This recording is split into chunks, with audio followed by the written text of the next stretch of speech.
Hello there, and welcome to Session 4 of our class, Basics of Biblical Archaeology. Today is essentially doing the second half of what we focused on with our last lesson. And that is, we're going to look at the site of Avaris, but before we were looking at Avaris at a time much earlier during the lifetime of Joseph and his family members. But now we're going to focus on Avaris during the lifetime of Moses, which is in the new kingdom in Egypt's history, and specifically in Dynasty 18.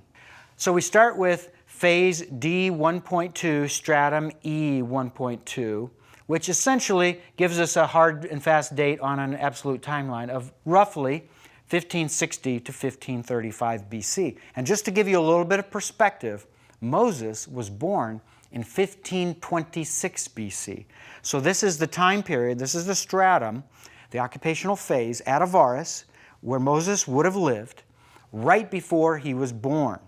So he wasn't quite born yet, but look what's going on at Avaris at this time. So to set us into the connection of what we're going to look at with the Bible itself, let's look at a little bit of the text of the Bible to kind of see what we should be trying to see if there's a record of, if it's been left behind. So going to Exodus 1:11 and then 2:11, here's what we read. So they, the Egyptians, appointed taskmasters over them, that is, over the Israelites, with hard labor. Then they built for Pharaoh storage cities. Aha, that's something maybe we could try to pinpoint. Is there a storage city that was built by the Israelites for the Egyptians? Pithom and Ramses, and of course Ramses I mentioned in our fourth lesson, that Ramses is the name that was probably given secondarily to the site by a later a later Israelite scribe, where he was replacing an earlier name that had gone out of use and it was outdated. So Pithom and Ramses. Now it came to pass in those days, after Moses had grown up, that he went out to his brethren and he looked on their hard labors. So Moses went out either in Avaris or in the vicinity or into the other cities, and he was watching his fellow Israelites having to be subjected to extremely hard labor, basically like you would see in sweatshops. That's what was going on. Then he, Moses, saw an Egyptian killing or striking down a Hebrew, one of his brethren. Now that's an amazing statement. Not only were the Israelites subject to extremely hard labor, but the Egyptian taskmasters at times were even killing them. If that's the case, could there be evidence of Israelites who were struck down by Egyptians? Well, what do we have as far as the record goes? Well, here's where we're going to start. And this is my historical observation. At Avaris, large storage silos were built during phase D 1.2, that's stratum E 1.2. If Hebrews were killed by their Egyptian taskmasters at these sites during the lifetime of Moses, some of their bodies, if found, could show signs of this brutality. At Avaris, non-Egyptian burials of this phase reveal signs of vicious murder. That's what's found in the archaeological record right before the lifetime of Moses. These deaths and burials occurred between 14 and 34 years before Moses was born, possibly making them Israelite. Let me give you a little bit of a history here. So let's think after Jacob has died and Joseph has died and Joseph's sons have died, and we're moving along through the centuries. In about 1668 BC, Hyksos, who are other Asiatics, move in to Egypt, and they're warring people, and they take over Lower Egypt. And so Egypt no longer has unified control under a native Egyptian king. And these Hyksos people, they established their headquarters, their capital city, as Avaris. So they're living among the Israelites. And they lived there for about 108 years, according to the ancient Egyptian records. So they leave in about 1560 when they're actually chased out after several decades of warfare between the Israelites and the Egyptians. So the Hyksos are chased out by the native Egyptians, and the survivors move to Canaan, a site called Sharuhen, and they hole up there. And it's during that time that this this native Egyptian king takes over Lower Egypt for the first time in this era of history. And so as he takes over, he looks around and he says, wow, my army's been decimated by this war with the Hyksos. We did manage to overtake their capital city, so they're either dead or kicked out, and the people who are left, they move to Canaan. But there are these other Asiatic people all around us here in this area of Avaris, and they outnumber us. What are we going to do if these people, these Asiatics, move to Canaan and they live among the Hyksos who are survivors there, and the Hyksos teach them how to use their weapons, and they all come back after us and they launch a war against us? It's going to not go well for us. So what the native Egyptian king did is he issued a decree saying that that these Israelites are going to be subject to forced labor, and they're going to be in a difficult life. And that's the way we have to deal with them. We have to subdue them to make sure they don't join themselves to our enemies, the Hyksos. And this native Egyptian king, he was named Ahmose. We know of him in the Bible as the king who arose in Egypt who did not know of Joseph. So Ahmose is the king who did not know of Joseph, and he issued this decree. Now, in Ahmose's conquest of Avaris, it was followed by a rebuilding and a reoccupation of the city of Avaris soon after its liberation. Phase D 1.2 featured a large enclosure wall that was used until Amenhotep II's reign. And of course, Amenhotep II is the Exodus Pharaoh in 1446. And this is a palace with a large paved hall and at least 30 circular granary silos built safely within the enclosure walls. The silos, 5.25 meters in diameter, could store an enormous quantity of grain. Does this not sound to you like a storage city? Because storage facilities were built there in large number and in massively large size to be able to store grain in a great quantity. In area H3, a foundational deposit and an execration pit were found between the Hyksos palatial compound and a huge newly constructed Egyptian storage complex that was used during phase D1. The foundation deposit, a ritualistic pit placed beneath or alongside the foundation of a building to dedicate a structure, included a ring-based bowl, a model hoe, and 2 sieves. The execration pit contained 3 male human skulls and 3 right hands. One of the skulls had a hole on its right side, probably resulting from a violently piercing blow that damaged the right temple. So some kind of instrument was used to do this. Datable potsherds accompanied the remains. So these weren't your typical burials. These burials were very different. They show clear signs of murder and actual harm that's done, including to the head of the person. That's reflected in the remnants of the skull that show that it was a sharp instrument, probably a weapon that was used to kill this person. And hands were missing, and especially right hands. And in the ancient Egyptian world, that's very noteworthy because Egyptian conquerors, when they would defeat enemies, what they did to count the bodies to see who was killed in battle among their enemies, they would cut off their right hand and take away the hand and take the hands with them, and then they would accrue these bags full of hands, and they would count them. And that's how they would determine how many people were killed. So, these are the kinds of things that are found in Egypt, not in a foreign land where they were conquering, but in this very important site of Avaris that was made one of the capital cities. Eventually it became one of the main capital cities in Egypt. Now let's look at phase D 1.1, Stratum E 1.1, and the dates here are 1536 to 1506 BC. And now we've moved into the lifetime of Moses. So he's born in 1526. So it's partway into this stratum, into this phase D 1.1, that Moses is born in this very area. The most distinctive feature of this phase is pit graves without any offerings. And of course, in the ancient Egyptian world, that's not how burials took place. Graves were usually more elaborate, and there were grave goods because you wanted the person who died to be able to enjoy things from this life in the afterlife. But that's not the kind of burial that was here.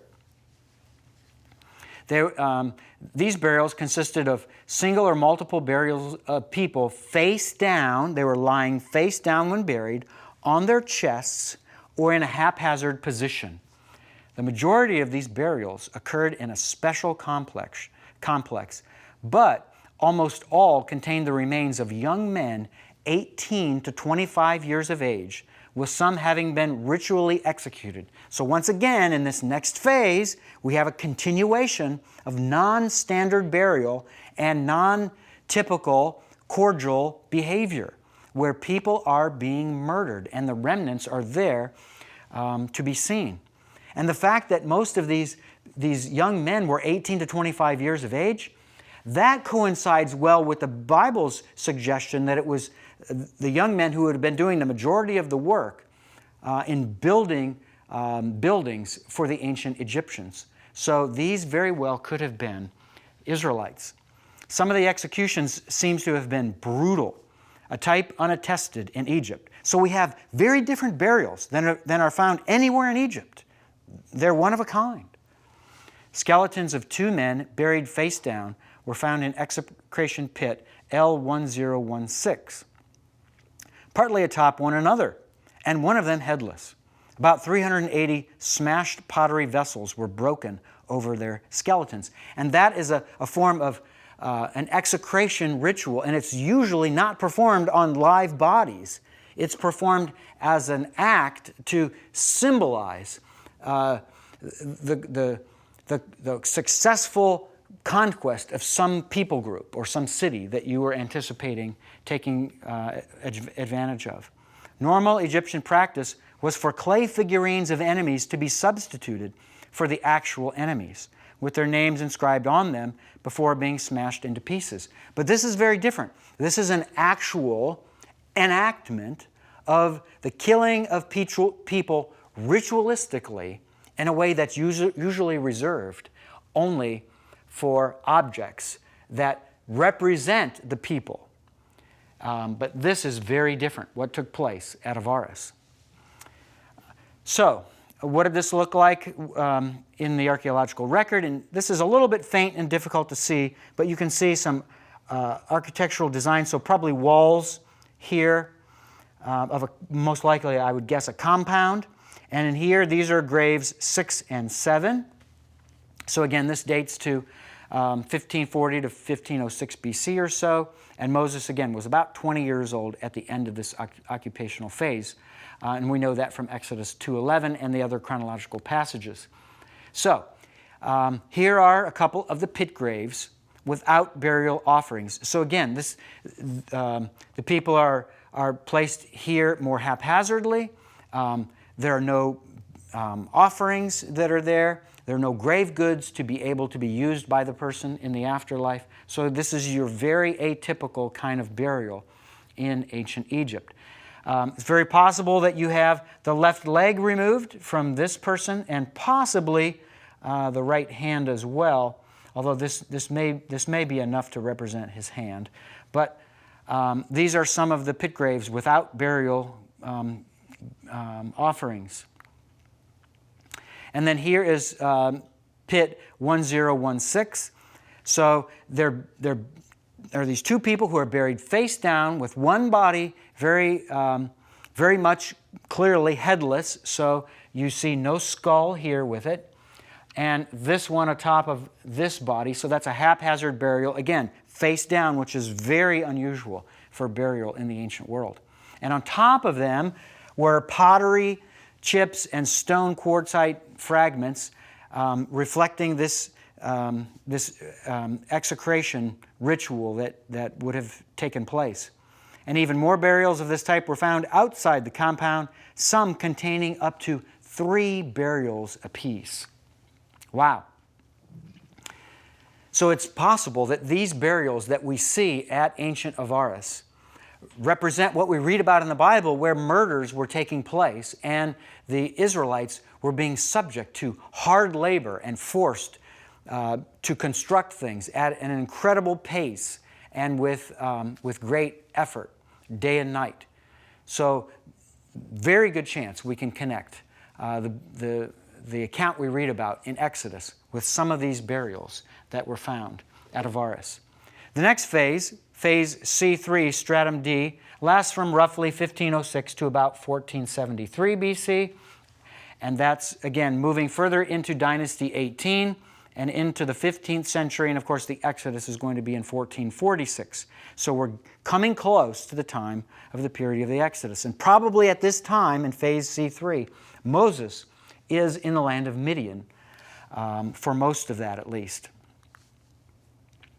So yeah, about the time that Thutmose III came to the throne as a small child, construction at the palatial district exploded to proportions never experienced before at Avaris. And that corresponds well with the foreign conquests and amassing of wealth during the Asiatic campaigning of the sole regency of Thutmose III, which was highlighted by his year 33 advance to the Euphrates River. Thutmose III, this incredible king of Egypt, is often called the Napoleon of Egypt. Why? Because during his reign, Egypt expanded and enjoyed imperialism to heights never before experienced in the history of the nation, and never after Thutmose III. He conquered all of the Levant, including the southern Levant first, and then the northern Levant. And then he decided to go further, so he went to the east, over to the Euphrates River, and he went down the Euphrates River and was sacking and burning cities along the way as he went. Never before and never after did Egypt enjoy such a period as this. Egypt was at its height as we moved toward the moment when the Exodus and the events between the God of the Israelites and the gods of Egypt was about to take place. Palaces F and G, separated by a massive rectangular lake of 150 cubits, were built in parallel, though Palace G was considerably larger in size. Palace G was given an inner enclosure wall in the northwest and the southeast. Both were built on platforms over 7 meters high and were accessible by ramps at their northeastern ends. They had a common enclosure wall, which is known as Wall H. Palace J was built immediately to the southwest of Palace G. So at this time, the Egyptians are not just building one palace, they're building multiple palaces. So there were at least 3 palaces that we know of that were built in this palatial district. And this is in the area called Esbet Rushdi on the Tell. So this was a time of Egypt's height, and it's no surprise that during this period of Egypt's expansionism that you would see it reflected in the building of palaces in Egypt, especially at Avaris. And of course, you have this slave base there that you could use as free labor to do all the building you want. So there's no trouble to build multiple palaces at Avaris. And again, this is more of the building that probably is referred to in the early chapters of Exodus before Moses confronts the Egyptians and leads the people out of Egypt. So this is an image of this palatial district in or at Esbet Helmi. So we have Palace F here. We have the largest one, this absolutely massive Palace G here. And then Palace J is built right here. And this is building L that's built at this time. And we have storage magazines here. So lots of places for storage, lots of rooms for storage, and all kinds of activities that the king could put on in any one of these palaces. And then a lake was built, Lake P was built here, an artificial lake between Palace F and Palace G. And why not? Again, you have all the forced labor that you want to complete any of the projects that you can dream up. So this palatial district at Avaris is it's unprecedented, unlike anything that Egypt ever saw before. 3 palaces, a man-made lake, extravagance beyond belief. So buildings L and K then become here and here become storage magazines at this time. So this fits the bill perfectly for what we read about in the Bible. So here we have a view of Palace G, especially here in green, and then Palace J. Next to it, we have an enclosure wall here to basically protect the king and everything that's going on in the palatial district. So there was a little bit of defensive measure that takes place. And again, if you have the money and the desire, it's not a problem. Building L, here is that storage magazine. And this is an artist's rendition of what it would have looked like here at the palatial district at about this time. So we see the waters of the Pelusiac branch of the Nile passing by here, and the green represents what would have been at the time plush greenery, almost certainly, and some of the buildings, the storage building here, and then Palace G next to the lake, and Palace F right here. So this shows you some of the extravagance and the beautification of not only Esbet-Helmi, but all of Avaris here at the time where the king would have been residing. And of course, at this time, Thutmose III made Avaris his hub, his launching point for military operations. So all his excursions into Asia were focused on Avaris as its headquarters. Here's Palace G with some of its beautiful, elaborate rooms, such as a sanctuary here, a vestibule here, a cellar here, possibly a temple here, which would have had a deity, undoubtedly, a foreign god placed here. And the possibility certainly exists that we have three. It's not uncommon to have multiple temples in an elaborate royal facility such as this in the ancient Near East. A vestibule here, a portico here with pillars, and then the courtyard to the building here. A side entrance and a ramp to bring you up into the courtyard at that point. So very elaborate, and it would have been beautiful in its time if we could have seen it actually in operation. This shows us dumps to the northeast of Palace F, where fragments of Minoan frescoes were dropped from above or carried down the ramp. So during this phase of the palaces at Avaris, you have these extravagant Minoan frescoes, which in the ancient world were highly sought after. So they would have been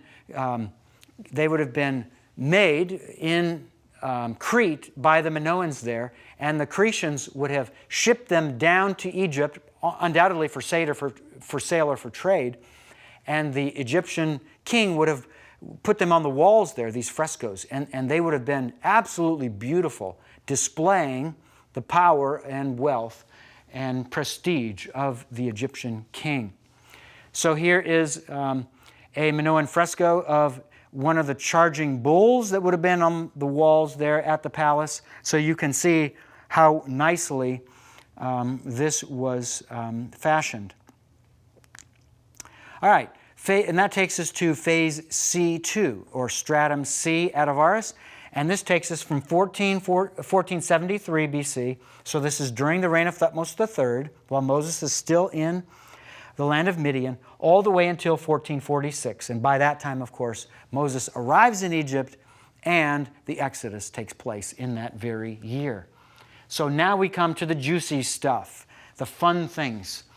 During phase C2 at stratum C, Palace J was dismantled. So they decided that Palace J didn't need to be a palace anymore. Let's use it for other purposes.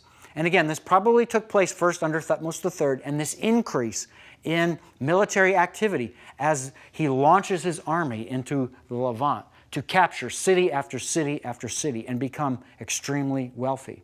And of course, we actually have remnants of the wealth of the Egyptians at this time by looking at paintings on walls in tombs in places in Egypt such as Beni Hassan. So datable to this time period, showing the great wealth that was just brought into Egypt from all over, from Nubia to the south, from Ethiopia to the west, from the Levant and beyond in the northeast, all of it showing the extravagance that was there. So Palace J was dismantled as it gave way to Workshop 2. And in Workshop 2, they were preparing for warfare. And this was complete with offices and magazines, such as a storage facility for munitions. Hamilton noted how it is likely that Miskenot in Exodus 1:11 were fortified cities. So they're not just purely random storage. So it's not, cups and saucers only, but it's storage of weapons and munitions, so that it is indeed a military facility. If Hamilton is correct, certainly the workshops expressly used for the manufacturing of weapons at Avaris during the reigns of Thutmose III and Amenhotep II, his son, would fit very well with such a requirement. Other workshops were constructed in the palatial district during Phase C2. Pumice was found in all of them. Through chemical analysis, the pumice was determined to derive from the volcanic eruption of Thera, a city on the Aegean island of Santorini, and that dates to the reign of Thutmose III. So that helps us to date the volcanic eruption of Santorini. It's known as the Thera eruption, and that very pumice from that eruption was used at Avaris, and we'll show you that in a minute and tell you what it's for. So here's what formerly was Palace J, and now it's turned into a workshop with rooms where you could do an enormous amount of crafting of munitions. So this would include arrows for bows and arrows. It would include spearheads and spears for that purpose, and it would include other weapons as well. In Workshop W1, which is depicted here, Bitok's team found 2 lumps of arrowheads with a total of over 140 Aegean-style arrowheads of bronze, which demonstrates that the workshops were used for the very production of weapons for military purposes, and it explains the pumice, which was used in antiquity as an abrasive to polish. So here's a clump of the arrowheads as they've kind of been fused together in the ground over time, and so they were able to demonstrate how voluminous the amount was of the weapons that were created here in this workshop. And once they've been removed and cleaned, they look much more like arrowheads that we would expect. So these are 4 arrowheads from Workshop 1. And here is the pumice. And so pumice is a very light volcanic rock. It's formed when the volcano erupts, and some of the magma, of course, is spewed to extreme heights and goes to extreme distances and falls down either on the ground or into the water. And if it falls into the water, it can easily form a clump that becomes very light and actually can float on water. It's like a piece of Swiss cheese filled with holes. And so the pumice then is light and it floats along. And so a lot of these pieces of pumice floated along from the volcanic eruption at Thera, and they made their way down the Mediterranean to the south where Egypt was, and they were found on the shore, and they would have been collected and then used for this purpose of cleaning and polishing the arrowheads that were made. So it's a very nice, useful object, this pumice. And so this is some of the pumice that came from that same eruption. All right, and this takes us to stratum C. This is the stratum Bitok calls lowercase b / lowercase c. And so I'm saying that what's going to be found here connects to the very end of this previous stratum. All right, so biblical text. Let's go back and see what the Bible says. And now we're going to be looking at potential evidence of the 10th plague on Egypt. It says this in Exodus chapter 11 and then into chapter 12. But at any of the sons of Israel, a dog will not even bark, whether toward man or beast. So notice that, the dog. On the 10th of this month, each man must take a lamb for themselves according to their father's households. A lamb or sheep for each household. Here's our second animal, lamb or sheep. Your lamb must be an unblemished male in its first year of age, and that's what the Hebrew text says, in its first year of age. Not year old, but in its first year of age. You may take it from the sheep or from the goats. Now it came about at midnight that he who is, that's the covenant name of God, struck all the firstborn in the land of Egypt, from the firstborn of Pharaoh who sat on his throne to the firstborn of the captive who was in the dungeon, and all of the firstborn of cattle. Aha! Now we have 4 animals named in Exodus 11 and 12. We have a dog, we have a sheep, we have a goat, and we have, an ox or a bull or whatever, a cattle. So those 4 animals are already spoken of as being hanging around at Avaris, at the site where the Israelites were, at the time that the 10th plague is about to take place. Well, what can we see in the archaeological record? A large number of animal burials was found in the palatial precinct, though the timing of the burials is disputable. Betok variously dated the burials to the barren phase, that's phase B3, stratum B3, or the first phase of construction of the late 18th dynasty fortress. That's phase C1 or stratum B3, which immediately followed the barren phase. So at some points Betok is going one way, and in other times he's leaning in another direction. The burials include 2 bulls and 2 dogs, but the majority consisted of sheep and goats, with more than 30 such burials. And what did the Egyptians find, or what did the archaeologists find here in Egypt at Avaris? They found the burials of multiple animals. In many cases, it was multiple animals buried in one pit. And what they found was that these burials, they were performed very carefully, but very expediently. That's all they talk about in the literature when they speak of these burials. They were done quickly and they were done carefully. And there was only a small amount of pottery that was found in these burials, which is one of the signs that it happened so quickly, these burials.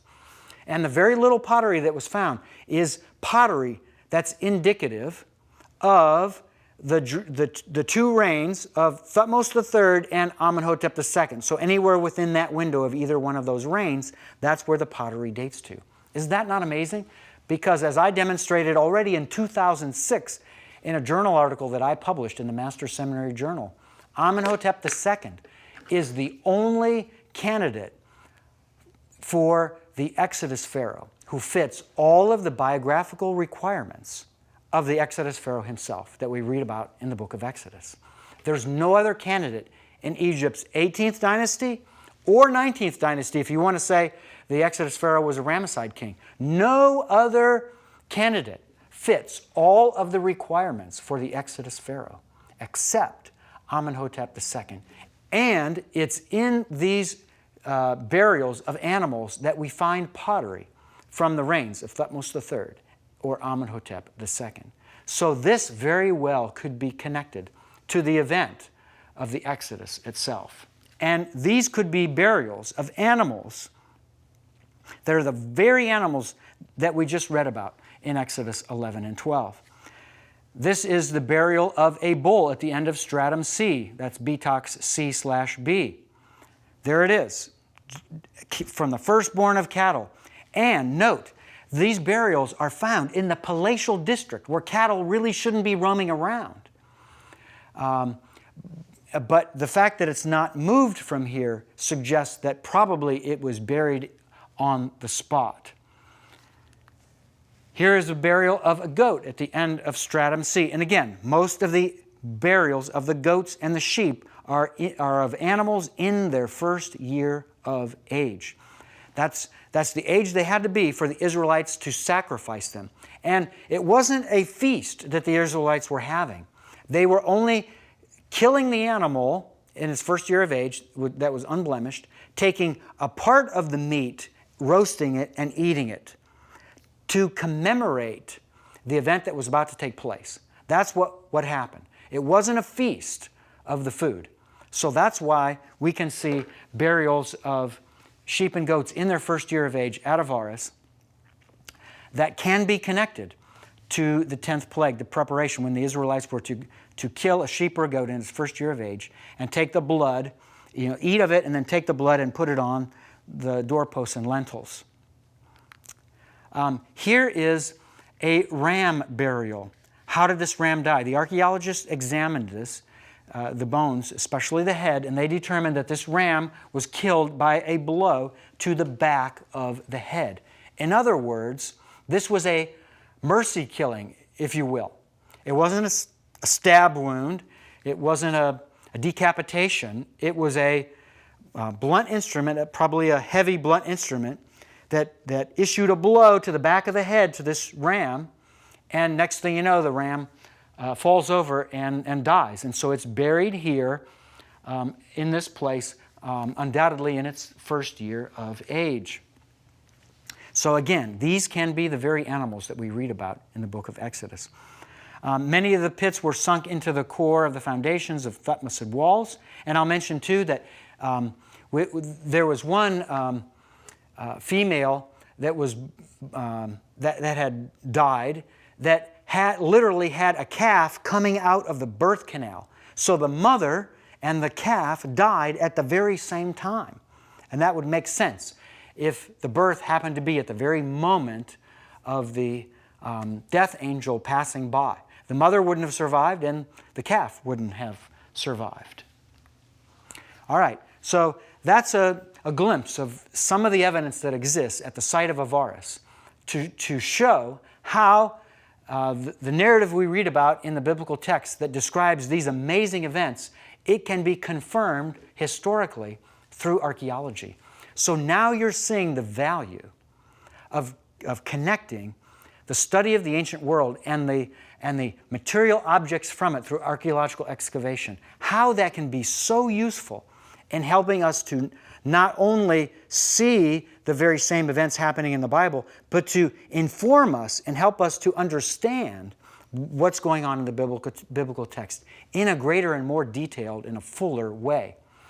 So with that kind of value, my hope is that some of you may consider archaeology as either a profession or something you do on the side to be able to allow you to express your love for history, your love for work that produces the fruit of your labor, and your love for the Bible itself, which has a beautiful history that's unveiled in the pages of Scripture. And that is then a powerful tool that you can use to convince people of the historicity of the Bible, which is a thrill to be able to do. All right, that's it for this lesson. We'll see you in our next lesson next time.